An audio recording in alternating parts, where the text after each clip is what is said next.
Hello everyone and welcome back to the channel. देखिए आज की हमारी वीडियो है जो रहने वाली है जनरल नॉलेज के ऊपर। अगर टॉपिक की बात करें तो वो है हमारे पास कौन सा, डेमोक्रेटिक इंस्टीट्यूशंस। ये टॉपिक जो है ना इंपॉर्टेंट है किसके लिए, जेकेपी कांस्टेबल के एग्जाम के लिए, क्योंकि जेकेपी कांस्टेबल के सिलेबस में टॉपिक दे रखा है। और देखिए इस टॉपिक पर बेस्ड हमारे पास सिर्फ और सिर्फ क्या है, एमसीक्यूज है। आपको पता ही है कि इससे पहले भी हमने जितने भी टॉपिक लाए हैं उन सब पर बेस्ड एमसीक्यूज ही लाए, और एमसीक्यू के बेस पर हम क्या करते हैं, उस टॉपिक को समझते हैं और उस मतलब एमसीक्यूज में जो भी उस पर बेस्ड फैक्ट जो बनते हैं वो भी आपके साथ यहाँ पर डिटेल में यहाँ पर डिस्कस करते हैं। तो आगे भी आपको ऐसे ही टॉपिक जो है ना उनके एमसीक्यूज जो है यहाँ पर देखने को मिलते रहेंगे। ठीक है, चलिए आगे चलने से पहले एक चीज़ और कि अगर आपको इन एमसीक्यूज के इन क्वेश्चंस की अगर आपको ये पीडीएफ चाहिए ना, तो पीडीएफ आपको मिल जाएगी कहाँ पर, टेलीग्राम पर। टेलीग्राम का जो लिंक है वो डिस्क्रिप्शन बॉक्स में दे रखा है, नहीं तो आप कमेंट कर दें, वहाँ पर आपको इसका लिंक मतलब टेलीग्राम चैनल का लिंक मिल जाएगा, तो वहाँ से आप ज्वाइन करके इस पीडीएफ को डायरेक्टली ले सकते हैं। ठीक है, चलिए अब यहाँ पर हुई हमारी बात। हाँ, तो चलिए अब हम करते हैं आज की इस वीडियो को शुरू अपने इस पहले क्वेश्चन से। देखिए क्वेश्चन है, आप पूरे वीडियो को देखना तो आपको सारा टॉपिक भी यहाँ से क्लियर हो ही जाना है। ठीक है, देखिए यहाँ पर पहला क्वेश्चन है, who is the chief executive head of the government. तो chief executive head of the government कौन होता है? प्राइम मिनिस्टर होता है, प्रेसिडेंट होता है, चीफ जस्टिस ऑफ इंडिया, या फिर देखिए इस ऑप्शन को रहने दे, तो कौन होता है ये? देखिए chief executive head of the government जो होता है ना, वो होता है हमारे पास कौन सा, प्राइम मिनिस्टर। ठीक है ना, जो प्राइम मिनिस्टर हैं वो होते हैं कौन, chief executive head of the government होते हैं। ठीक है ना, देखिए यहाँ पर अगर आप बात करेंगे इंस्टीट्यूशंस की, जैसे है डेमोक्रेटिक इंस्टीट्यूशन की, ठीक है ना, तो डेमोक्रेटिक इंस्टीट्यूशन में अगर आप देखेंगे तो सबसे पहले आपको 3 ऑर्गन ऐसे दिखेंगे डेमोक्रेटिक इंस्टीट्यूशन के, जिन पर बेस जो है ना वो सारी कंट्री क्या करती है, चलती है। ठीक है, अब देखिए यहाँ पर सबसे पहले अगर आप देखेंगे तो एक है लेजिस्लेचर, ठीक है, दूसरा अगर आप देखेंगे तो एग्जीक्यूटिव है, ठीक है, और लास्ट पर आपके पास कौन सा आता है, जुडिशरी। ठीक है ना, लेजिस्लेचर का काम क्या होता है, लॉज वगैरह बनाना। ठीक है ना, और फिर आगे देखें एग्जीक्यूटिव का काम क्या होता है, इम्प्लीमेंट करना। ठीक है ना, और फिर एग्जीक्यूटिव को भी देखता कौन है, लेजिस्लेचर ही क्या करता है, यहाँ पर सवाल भी कौन खड़े करता है इसको, ये इसमें आंसरेबल होते हैं कहाँ पर, लेजिस्लेचर में, कौन, ये एग्जीक्यूटिव वाले भी। ठीक है, बाकी फिर इन दोनों के द्वारा जो लॉ बनाया जाता है उसको अगर इंटरप्रेट कर सकता है कोई, तो वो है हमारे पास कौन सी, जुडिशरी। ठीक है, चलिए अब चलते हैं हम क्वेश्चन नंबर 2 की तरफ। देखिए क्वेश्चन नंबर 2 है हमारे पास, which among the following is the highest judicial body in India. Highest judicial body India कौन सी है, सुप्रीम कोर्ट है, हाई कोर्ट है, पंचायत अदालत है, या फिर डिस्ट्रिक्ट कोर्ट है? कौन सी है वो है सुप्रीम कोर्ट। सुप्रीम कोर्ट जो है ना highest judicial body in India. ठीक है, चलिए क्वेश्चन है next, which is the biggest challenge to democracy. Biggest challenge to democracy कौन सा है, higher education system, food arrangement, strengthening of democracy, या नन ऑफ दिस। देखिए बिगेस्ट चैलेंज जो डेमोक्रेसी में है, डेमोक्रेसी को है, वो है स्ट्रेंथनिंग ऑफ डेमोक्रेसी। ठीक है, यही एक बिगेस्ट चैलेंज है किसमें, किसको, डेमोक्रेसी को। ठीक है, चलिए देखिए नेक्स्ट है हमारे पास question number 4, which government is considered as a representative one. तो इनमें से कौन सी गवर्नमेंट को कंसिडर करा जाता है एज रिप्रेजेंटेटिव वन, ऑटोक्रेटिक है, मोनार्की है, डेमोक्रेटिक है, या नन ऑफ दिस है।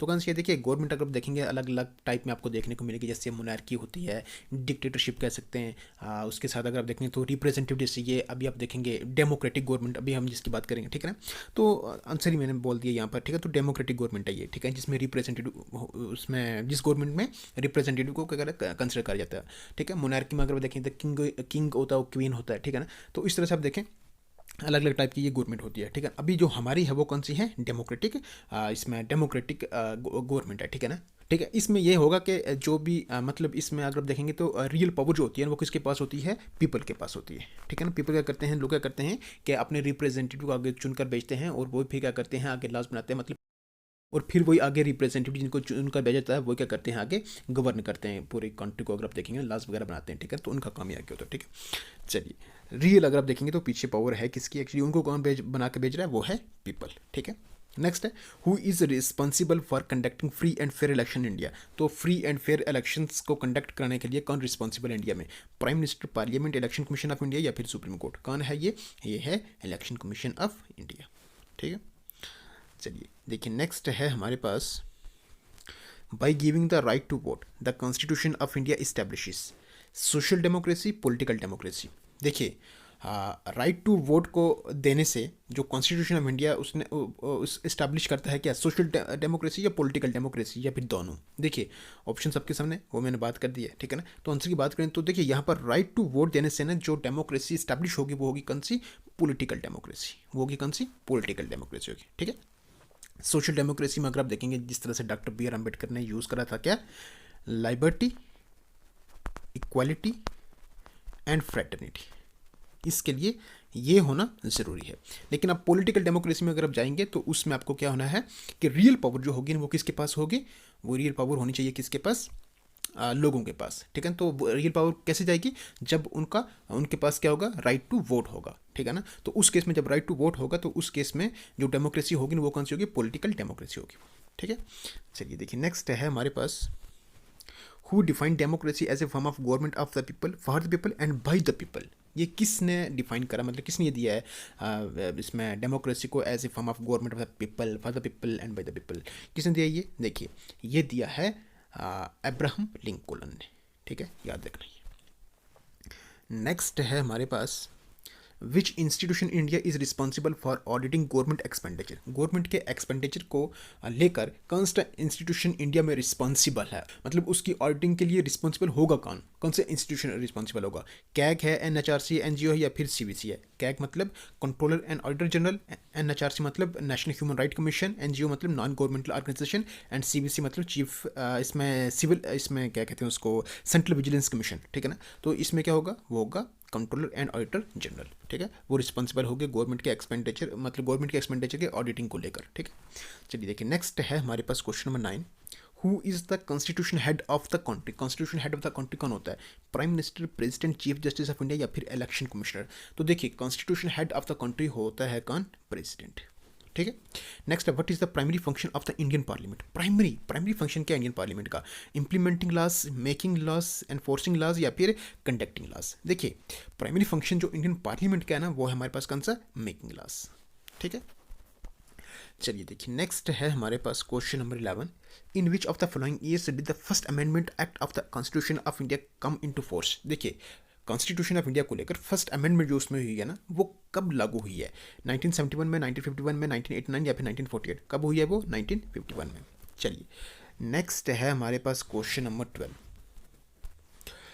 विच of the following bodies ensures that the government follows financial discipline and accountability. देखिए, सेम क्वेश्चन है, अभी बस इसके आप देखेंगे लैंग्वेज थोड़ी सी बदली गई है, ठीक है ना। तो उनका कौन सी बॉडी एंश्योर करती है कि जो गवर्नमेंट क्या करेगी, गवर्नमेंट इसमें फॉलो कर रही है फाइनेंशियल डिसिप्लिन एंड अकाउंटेबिलिटी, ठीक है। तो देखिए, Lok Sabha election commission, controller and auditor general, या फिर प्राइम मिनिस्टर ऑफिस? तो देखिए, ये सारा किसके कंट्रोल में होता है? ये होता है कंट्रोलर एंड ऑडिटर जनरल में, ठीक है। चलिए देखिए, नेक्स्ट है हमारे पास, which article of the Indian constitution provides for the election of the president. तो इनमें से कौन सा आर्टिकल इंडियन कॉन्स्टिट्यूशन जो क्या कहता है, प्रोवाइड करता है इलेक्शन को लेकर? किसके इलेक्शन को लेकर? प्रेसिडेंट ऑफ इंडिया के लेकर। आर्टिकल 52, 57, 54 या फिर 48? कौन सा आर्टिकल प्रोवाइड करता है? ये article 54। Next, the panchayati raj system in India is an example of which kind of government. तो इसमें panchayati raj system in India is an example of which kind of government. तो किस किस्म की गवर्नमेंट की ये एग्जाम्पल है? फेडरल के, स्टेट के, लोकल के, सेंट्रल है? ये है हमारे पास कौन सी? देखिए, लोकल गवर्नमेंट तो नहीं है, ठीक है। नेक्स्ट है हमारे पास question 15, the prime minister of India must be member of which of the following houses. Member होना चाहिए किसका? लोकसभा का, राज्यसभा का, या फिर लोकसभा का या राज्यसभा की चलेगा, या फिर किसी का भी नहीं, मतलब ना ही लोकसभा का ना ही राज्यसभा का। तो क्या होना चाहिए वो? या तो लोकसभा का या फिर राज्यसभा का मेंबर होना चाहिए, ठीक है। नेक्स्ट है, which institution is in India is tasked with investigating cases of corruption in government departments. देखिए, इंडिया में इनमें से कौन सा इंस्टीट्यूशन है जिसका ये काम होता है, मतलब इसमें करप्शन के केसेस को लेकर इन्वेस्टिगेट करना, ठीक है ना, इन गवर्नमेंट डिपार्टमेंट्स? देखिए, सेंट्रल विजिलेंस कमीशन है, एनएचआरसी है, इलेक्शन कमीशन, या फिर सुप्रीम कोर्ट? तो देखिए, करप्शन के केसेस को लेकर ना, ये जो अगर आप देखेंगे सेंट्रल डिपार्टमेंट्स, इसमें गवर्नमेंट डिपार्टमेंट्स जो भी हैं, ठीक है ना, उनके केसेस जो भी करप्शन केसेस होंगे तो उसकी इन्वेस्टिगेशन किसके पास होगी? वो करेगा कौन? सेंट्रल विजिलेंस कमीशन करेगा, ठीक है। चलिए देखिए, नेक्स्ट है हमारे पास question number 17, who appoints the जजेस of the supreme court of India. तो सुप्रीम कोर्ट ऑफ इंडिया के जजेस को अपॉइंट कौन करता है? President, prime minister, chief justice of India, या फिर पार्लियामेंट? कौन अपॉइंट करता है? द प्रेसिडेंट करता है, ठीक है। Next, which of the following is referred as the fourth pillar of democracy. Fourth pillar of democracy किसको कहते हैं? जुडिशरी, एग्जीक्यूटिव, मीडिया, या फिर लेजिस्लेटिव? किसको कहते हैं? ये मीडिया होता है फोर्थ पिलर, ठीक है। चलिए देखिए, नेक्स्ट है हमारे पास question number 19, the concept of judicial review in India is borrowed from the constitution of which country. तो ये जो जुडिशियल रिव्यू का जो कॉन्सेप्ट है ना, ये किस कंट्री के कॉन्स्टिट्यूशन से लिया हुआ है? यूके से, ऑस्ट्रेलिया, कनाडा या फिर यूएस? कहाँ से लिया हुआ है? ये यूएस से लिया हुआ है। ठीक है, चलिए देखिए नेक्स्ट है हमारे पास question number 20। Which institution of the government is responsible for implementing the laws passed by the legislature. ठीक है, तो इनमें से कौन सा इंस्टीट्यूशन है गवर्नमेंट का जो रिस्पॉन्सिबल होता है लॉज को लेकर, लॉज की इम्प्लीमेंटेशन को लेकर, ठीक है, जो कि लेजिस्लेचर ने पास करे होते हैं? जुडिशरी, मीडिया, लेजिस्लेटिव या फिर एग्जीक्यूटिव? देखिए लेजिस्लेचर का भी हमने बात करा कि लेजिस्लेचर का काम होता है क्या? लॉज को बनाना। आगे इम्प्लीमेंट करना काम किसका होता है? एग्जीक्यूटिव का काम होता है। और उन लॉज को इंटरप्रेट करना किसका काम होता है? जुडिशरी का काम होता है। ठीक है, चलिए देखिए नेक्स्ट है हमारे पास question number 21। Who is responsible for the registration of voters in India? Voters in India में उनके रजिस्ट्रेशन को लेकर कौन रिस्पॉन्सिबल होता है? President, chief minister, chief election commission या फिर स्पीकर? कौन होता है? वो होता है द चीफ इलेक्शन कमीशन होता है। ठीक है, next question number 22। Which democratic institution plays a key role in representing the people's will in the Indian government? इनमें से कौन सा डेमोक्रेटिक इंस्टीट्यूशन है जो कि की रोल प्ले करता है, की रोल प्ले करता है रिप्रेजेंट करने में लोगों की चाहत को? ठीक है ना, किसमें? इंडियन गवर्नमेंट में। सुप्रीम कोर्ट है, इलेक्शन कमीशन है, पार्लियामेंट या फिर एनएचआरसी है? कौन सी है ये है इलेक्शन कमीशन। ठीक है, चलिए देखिए नेक्स्ट है हमारे पास question number 23। The power to increase the number of जजेस in the supreme court of India is vested in? किसके पास ये पावर होती है कि अगर जजेस की स्ट्रेंथ को क्या करना, इंक्रीज करना? कहाँ? सुप्रीम कोर्ट ऑफ इंडिया में। प्रेसिडेंट के पास होती है, parliament, chief justice of India या फिर द लॉ कमीशन के पास होती है? किसके पास होती है ये होती है पार्लियामेंट के पास। ठीक है, देखिए नेक्स्ट है हमारे पास question 24। Which of the following institution is responsible for conducting local body elections in like panchayat and municipalities in India? तो ये कौन सा इंस्टीट्यूशन रिस्पॉन्सिबल होता है इन इलेक्शंस को लेकर, मतलब ये पंचायत और म्यूनसिपलिटीज़ के? पार्लियामेंट होती है, state election commission, national human right commission या फिर कंट्रोलर एंड ऑडिटर जनरल? कौन रिस्पॉन्सिबल होता है? ये होता है स्टेट इलेक्शन कमीशन रिस्पॉन्सिबल होता है इनके इलेक्शंस को लेकर। ठीक है, चलिए देखिए नेक्स्ट है हमारे पास question number 25। Under which article can the president of India be impeached? ठीक है, तो यहाँ पर है कि प्रेसिडेंट ऑफ इंडिया को चैलेंज किया जा सकता है अंडर विच आर्टिकल? 60 के, 61, 62 या फिर 64? तो चैलेंज करा, इम्पीच करा जा सकता है अंडर आर्टिकल 61। ठीक है, next, the president of India is a part of which of the following branches of government? तो प्रेसिडेंट ऑफ इंडिया जो है ना, वो पार्ट है, इसमें गवर्नमेंट की किन ब्रांचेस का वो पार्ट आ रहा है? ठीक है, एग्जीक्यूटिव, जुडिशरी, लेजिस्लेटिव या फिर लोकल गवर्नमेंट में? तो प्रेसिडेंट, देखिए प्रेसिडेंट आपको पता ही है कि अगर लॉ वगैरह बनता है तो लास्ट पर है ना जो साइन, ठीक है ना। अब देखिए कोई मतलब वो अगर आप देखेंगे तो इम्प्लीमेंट में अगर आप देखेंगे तो वो किसके पास जाएगा? इम्प्लीमेंट मतलब लास्ट साइन होगा तभी तो इम्प्लीमेंट आगे वो होगा, ठीक है ना। तो देखिए वो किस में आएगा? वो फिर एग्जीक्यूटिव में आएगा, ठीक है ना। ठीक है, चलिए देखिए नेक्स्ट है हमारे पास question number 27। According to which article is the vice president of India elected? तो वाइस प्रेसिडेंट ऑफ इंडिया को इलेक्ट करा जाता है अकॉर्डिंग टू विच आर्टिकल? 61, 62, 63 या फिर 64? करा जाता है कब? आर्टिकल 63 के, ठीक है। नेक्स्ट है which institution is responsible for making laws in India? कौन सा इंस्टीट्यूशन रिस्पॉन्सिबल होता है? प्रेसिडेंट, पार्लियामेंट, इलेक्शन कमीशन या फिर सुप्रीम कोर्ट? तो कौन सा होता है? ये होता है पार्लियामेंट रिस्पॉन्सिबल होता है लॉज को बनाने में, ठीक है। नेक्स्ट है हमारे पास question number 29। Who is the ex officio chairman of the Rajya Sabha? Ex officio chairman of the Rajya Sabha कौन होता है? प्रेसिडेंट होता है, चीफ जस्टिस, वाइस प्रेसिडेंट या फिर प्राइम मिनिस्टर? तो कौन होता है? वो होता है वाइस प्रेसिडेंट, ठीक है। अब देखिए यहाँ पर वाइस प्रेसिडेंट की अगर बात करें तो अभी कौन है? वो है जगदीप धनखड़, ठीक है। चलिए नेक्स्ट है हमारे पास question number 30। The joint sitting of both houses is chaired by president of India, vice president of India, prime minister of India या फिर स्पीकर ऑफ द लोकसभा? देखिए यहाँ पर है joint sitting of both houses is chaired bye speaker of the Lok Sabha, ठीक, और call करा जाता है किसके द्वारा? प्रेसिडेंट के द्वारा, ठीक है। नेक्स्ट है which article of the constitution of India deals with the sessions of the parliament? कौन सा आर्टिकल यहाँ पर डील करता है सेशन ऑफ द पार्लियामेंट को? आर्टिकल 85 है, 89, 90 या फिर 101 है? कौन सा ये है आर्टिकल 85, ठीक है। देखिए नेक्स्ट है हमारे पास question number 32। Which article deals with the constitution of parliament?